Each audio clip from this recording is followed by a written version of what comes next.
Hi!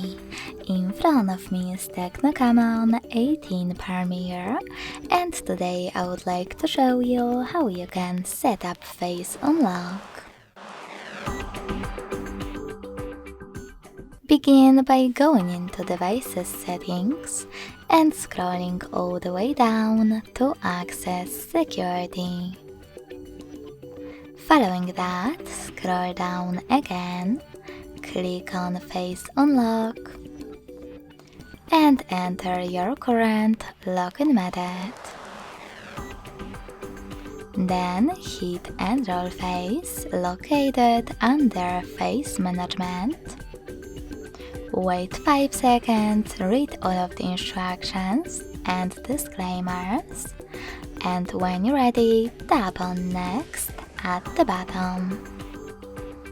Now keep your face in frame and follow all of the instructions from your screen.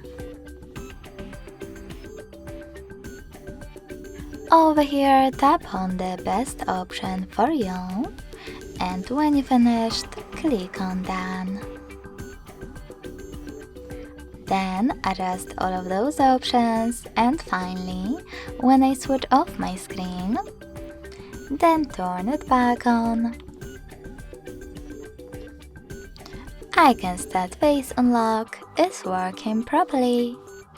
Thanks so much for watching. If you enjoyed this video, don't forget to leave a like, comment and subscribe. Bye!